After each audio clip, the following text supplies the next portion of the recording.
Hi, this week on Uncorked PA, we're talking all things Chardonnay. Thanks so much for joining us. My name is Missy Wilson. I started in the wine industry back in 2005 as a second generation owner of Setter Ridge Vineyards located in Kutztown.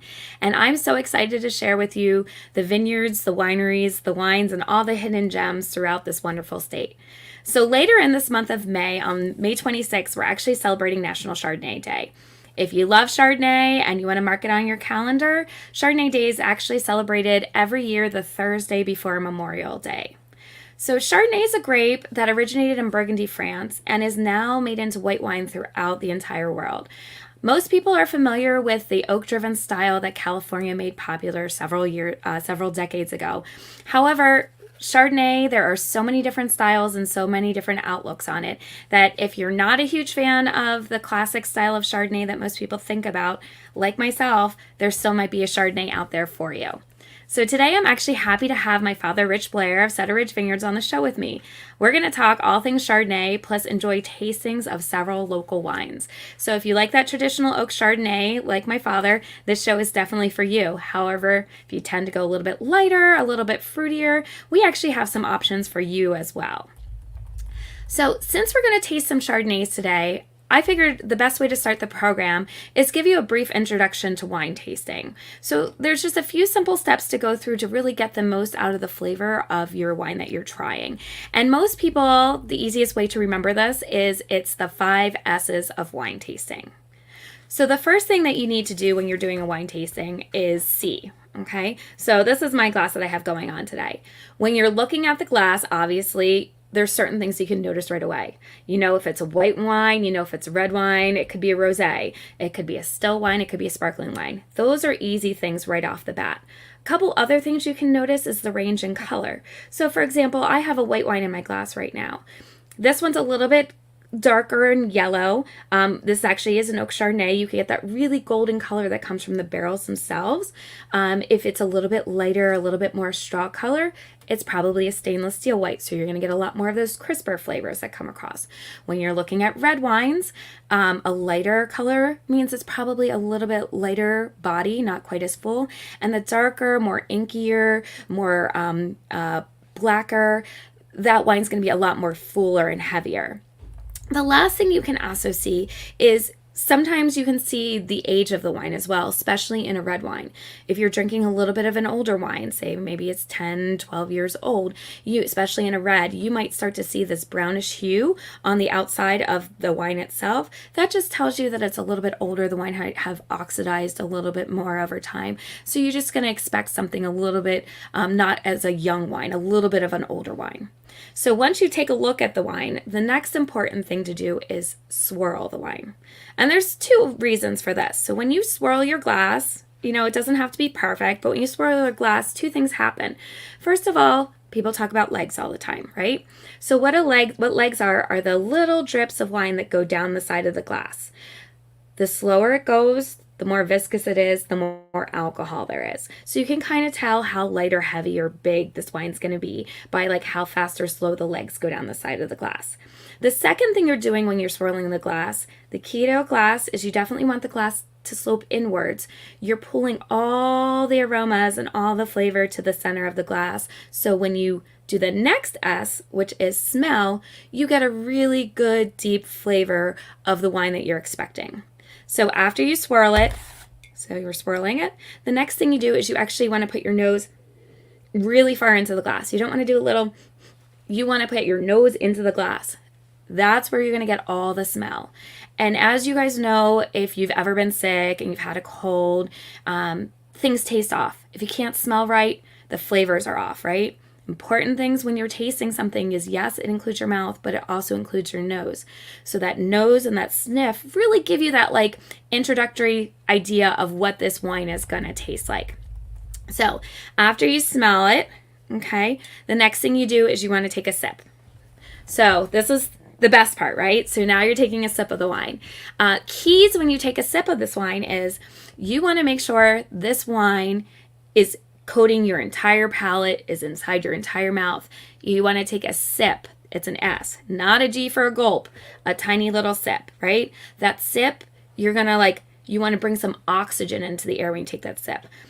There's several different ways of doing that. There's the delicate way where you kind of let the wine sit on your tongue and you take a slight breath inward. That, if you're not used to doing it and you do it the first time, you might choke a little bit. The wine might move around a little bit. My way is not quite as pretty, but it works just as well, where you do what I call the mouthwash method. As you swish the wine all the way around the mouth, it's going to touch the top of your tongue, the back of your tongue, the sides of your cheek, and you really get a chance to taste the full flavor throughout your mouth. So you want to do that before you swallow it. And then I always say, take 2 sips. So you want to make sure if you're in a tasting room, that taste that they give you should last you 2 sips. The first one kind of coats the palate, and the second one really gives you that full flavor that goes through with it. So after you do the 4th S, which is sip, we get to do the best one.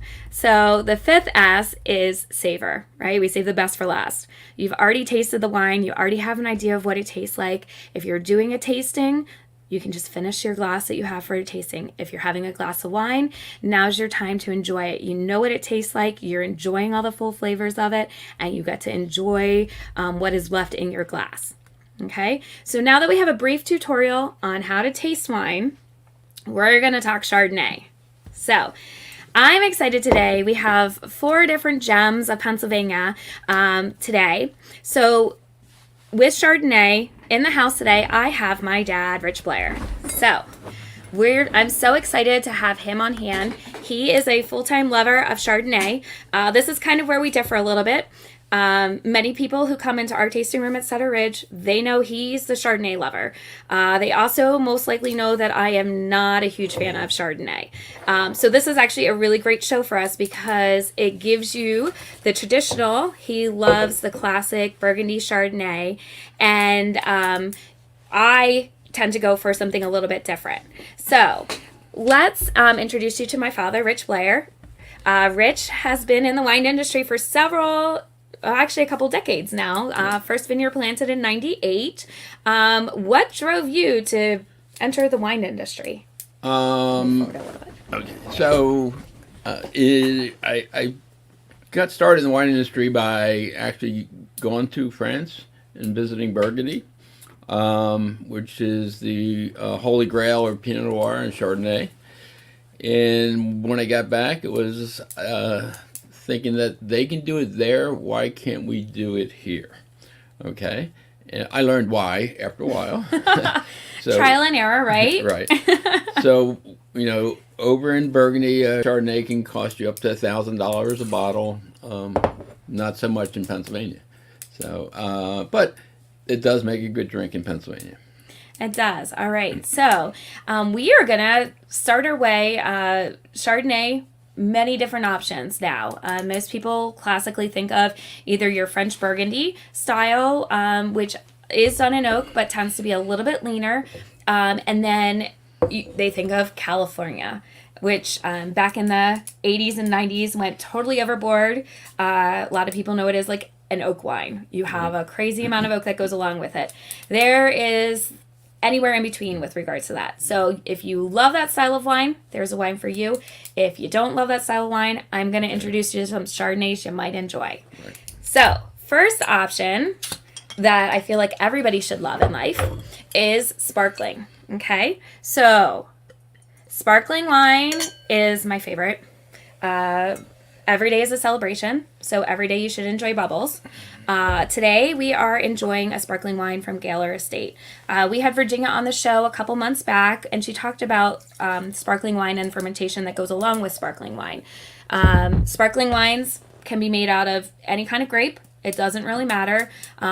Traditionally, if you think of champagne, they're made from Chardonnay or Pinot Noir. We're giving you the Chardonnay version today. Gaylor Estate's located in Kennett Square. They grow about 90% of their grapes themselves, and everything else they do source locally. So this is actually an estate-grown sparkling wine for them. First of all, if you look at the color, the other thing I'm going to mention to you is, if you notice, my father and I, 2 different glasses. It doesn't matter what kind of wine glass you drink out of. Stemless is fine. Stemmed is fine. The key really for wine tasting and wine drinking is, if you notice, they both have the concave inward. That's all that really matters. That really gets the flavor as you swirl it to the center. Otherwise, I enjoy my stemless glass, partly because I have 4 kids and have a full dishwasher and don't like to wash glasses by hand. He has passed that. So it's completely up to you with regards to what kind of glass you want to use. So if you look, you can tell it is a sparkling wine. You can see I have these pretty little bubbles going on everywhere. So what do you get out of this wine, Dad? So, first off, you can smell the toastiness and yeastiness of the method that Virginia used to make this wine. So it's toasty, yeasty. You can also smell a little bit of lemon zest in there.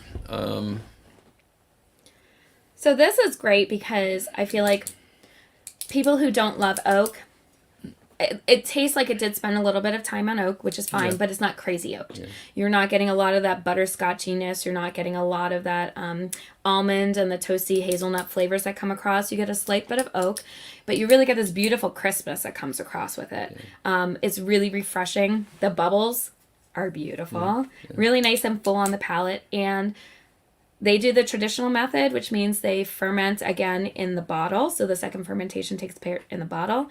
And you definitely get that more classic champagne style, which is that yeasty feel. So it's going to be a little bit less fruity than, like, say, a Prosecco or a different style. You're definitely going to get more of a traditional champagne style with this. You get that beautiful yeast that comes through. Really nice and refreshing. Yeah. You can tell it's been aged in oak before it was re-fermented in the bottle. It's got that dark yellow color. That typical of oak aging. So, this is a version of Chardonnay I love. I'm definitely a sparkling wine fan. I'm definitely a champagne fan. So, if you tend to go that direction, I totally want to direct you to Gaylor Estates, Kennett Square. Not only do they have beautiful packaging, the wine, the inside is really delicious as well.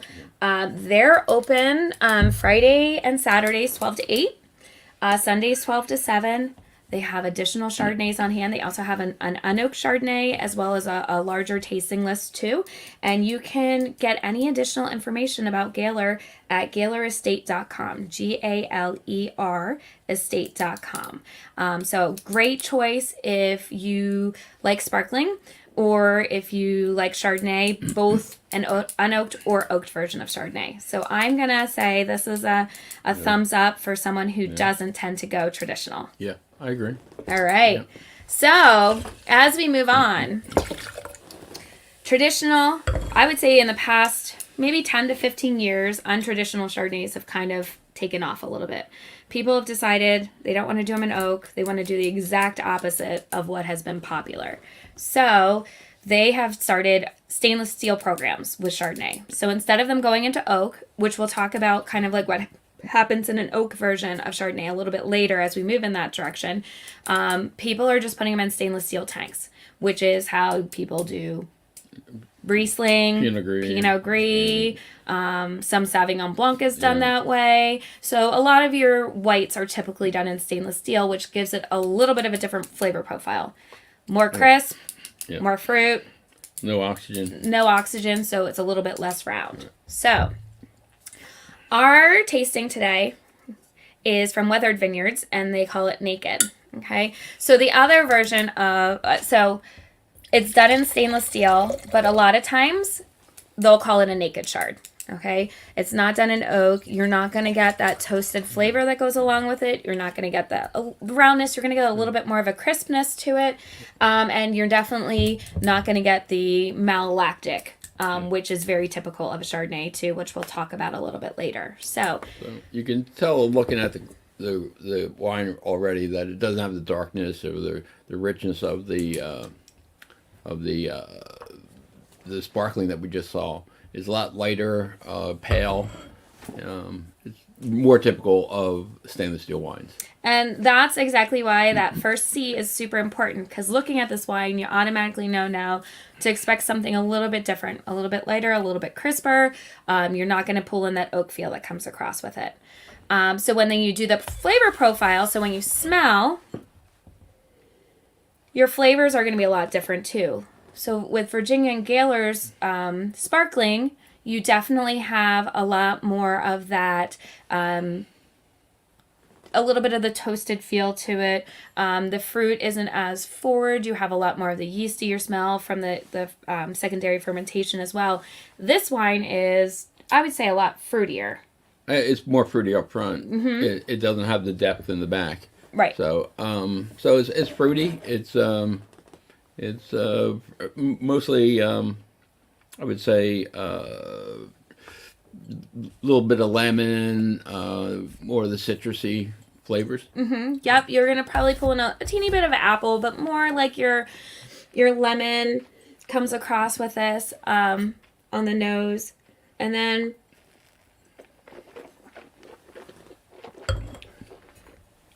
as you can tell, we both do the mouthwash method. Not the prettiest method of all, but it definitely works wonderfully.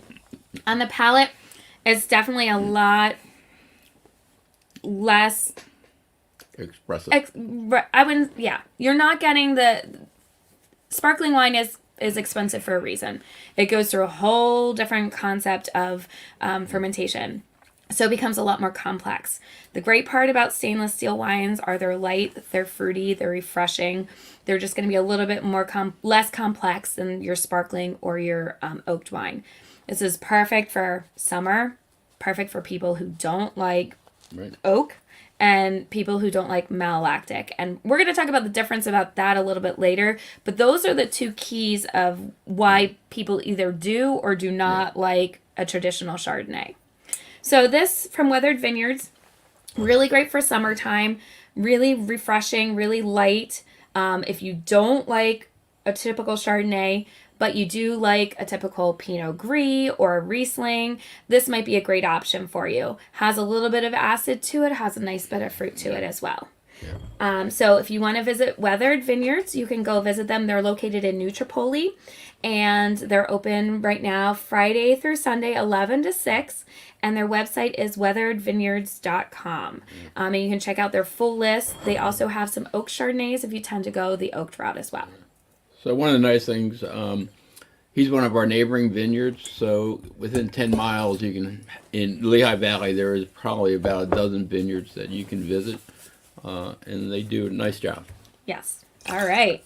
So this next wine, actually, we were introduced to this couple yesterday, and they just happened to bring us a bottle of Chardonnay, which fits in super well with the podcast that we were doing today, that I was actually really excited to go and try this wine.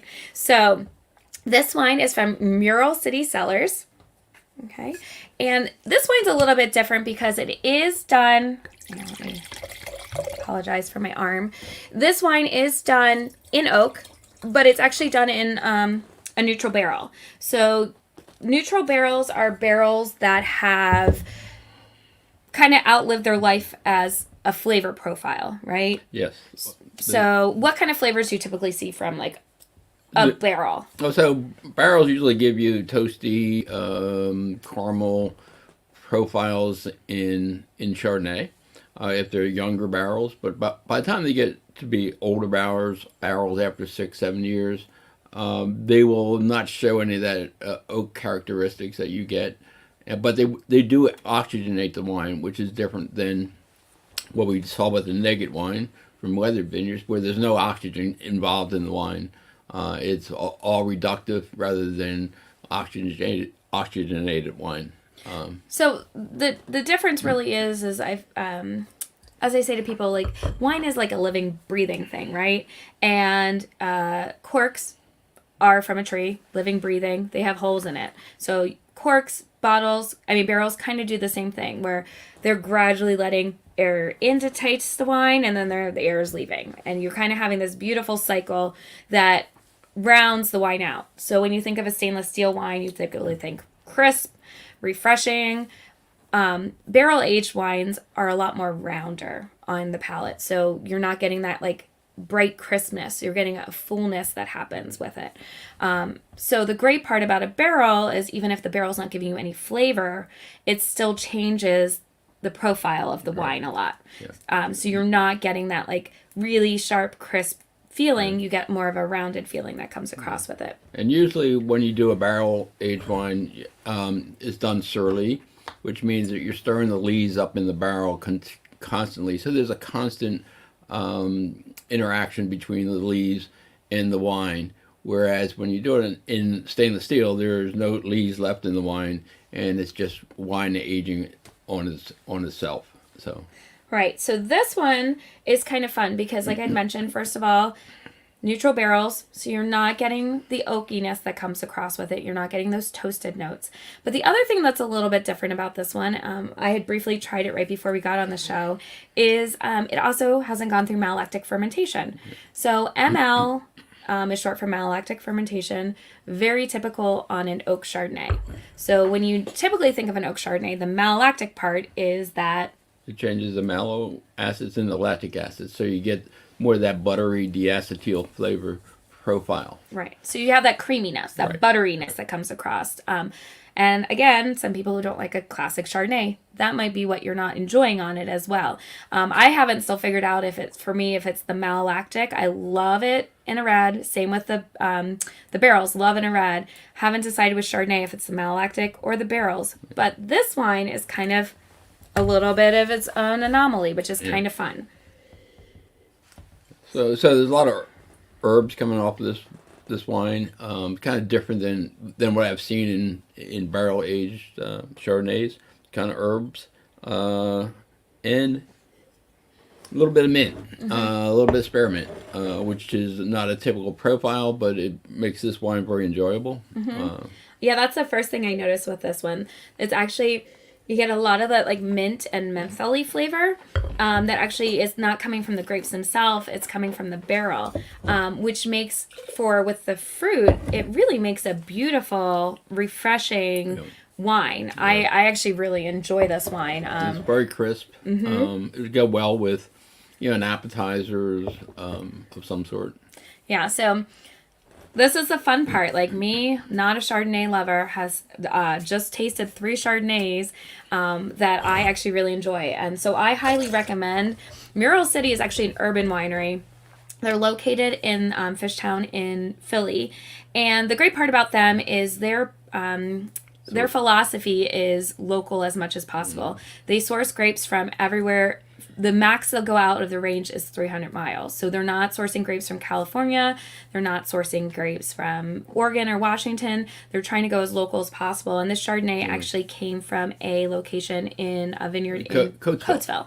Which I know very well because I used to buy fruit from that vineyard 20-some years ago. So it's a very, very nice site. Yeah, so if you're in the Philly area and you want to check out an urban winery, they are open Thursday through Saturday from 4 to 10, and you can check out their full list of wines at muralcitycellars.com.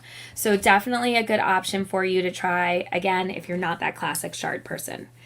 However, there are people here who love Chardonnay, and there's a lot of people in the world who love Chardonnay, like my father. So we are going to go the classic Chardonnay route. And with that, we're actually going to be tasting our Chardonnay. Our Chard is done typical French style. So this is not going to be your typical California style. This one's going to be more of your French Burgundy style when it comes to a Chardonnay. So how does our Chardonnay different from the ones that we just tried? So I'm sure that they're probably all done the same way right up through press. Maybe not. We whole cluster press our Chardonnay. We don't macerate. But then we put the wine in the stainless steel tank for a day or two to clear it up. And then we put it in barrels and we inoculate it with yeast, and then we start fermentation. So our barrels are basically neutral. They are we have some oak, but very little, minimal oak. But we use large format barrels, 400-liter barrels that give it a less oak to volume ratio of the smaller barrels that most people use. So you're going to notice right away with this, the color. Yeah. That comes from the beautiful barrels. The toasted oak really gives you that beautiful golden color that comes across with it. So you can notice with a Chardonnay right away if it's spent time in oak or not. Yep. And then you'll also notice on the nose, you're pulling in that toasted feel. Toasted and a little almondy, some caramel. Yeah. So you can tell there's a little oak influence. It's not just the oxygen; it's the oak influence. Exactly, and that's typically with white wines.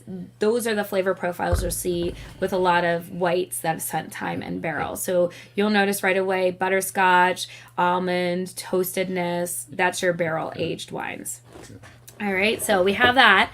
So right away, I can tell this is a Chardonnay that I tend not to go towards. However, it's not overwhelmingly oaky. It doesn't smell like oak water. It just has a nice hint of oak that comes across with it. Yeah. So one of the things that one of my friends once said that he did not like California Chardonnays because he thought they were grafted on the white oak roots because they were all oaky, buttery, and sweet.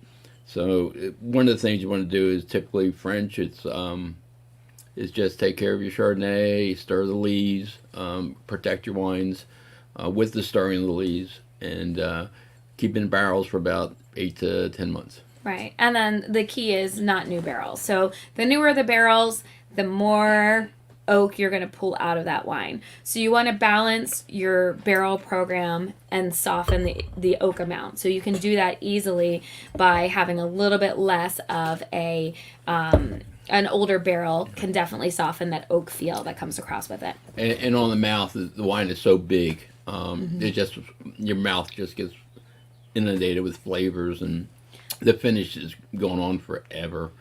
And you can still taste that buttery creaminess inside your mouth. Yep. So if you do love the buttery creamier style of a Chardonnay without it going totally overboard, this is actually a really great option for you. You have the balance of the fruit with the buttery creaminess and a little bit of that toasted oak feel that comes across. And with this Chardonnay, there's a lot of pears and apple-y stuff that's going on in the finish, so it's really a big wine. So we at the winery, we have our Chardonnay done on oak. We've actually have some stainless steel Chard put into a blend with some Pinot Gris that is definitely that crisper, more zippy, lemony style Chardonnay. Perfect for summer, perfect for early spring. We're open at Setter Ridge every day except for Wednesdays, 11 to 5. And you can check out all of our wine information, including this Chardonnay, on our website at setterridgevineyards.com. So I told you there's two different kinds of Chardonnay lovers out there, people who love Chardonnay and people who don't. But the difference is just because you don't think you love Chardonnay, there might be a Chardonnay out there for you. Between sparkling, stainless steel, neutral barrels, non-malolactic, malolactic, there's so many options available throughout the entire state. So the key is you want to hit up the Pennsylvania Winery Association's website at pennsylvaniawines.com. They have all the wineries out there. You can look in your area, or you can look in any area that you want to travel to. You can pick up all the different wineries, go to their websites, and find out whether you want to do a Chardonnay tasting and celebrate National Chardonnay Day, you want to try your favorite wine, or you want to try something new and different that you haven't tried before. That's your best resource. Don't forget to join us next time as we're going on a road trip again. So next time we're going to be headed to the northeast region of Pennsylvania, so just a couple hours north of us here in Kutztown, and we're going to be talking to some wineries and some the Visitors Bureau as well, getting some information about some great things to do in addition to wine tasting. As you know, we do stream live on YouTube and Facebook every second and fourth Tuesday of every month at noon. If you can't join us live, you can always click on the videos and watch us at any time you like, or we've also have it available in podcast form, available on Spotify, Apple, or wherever you get your favorite podcasts. Don't forget to check out the Pennsylvania Winery Association's website at pennsylvaniawine.com, and we definitely want to thank them for supporting this program, with addition to grants from the PLCB. We look forward to seeing you next time, and cheers. Good, thank you.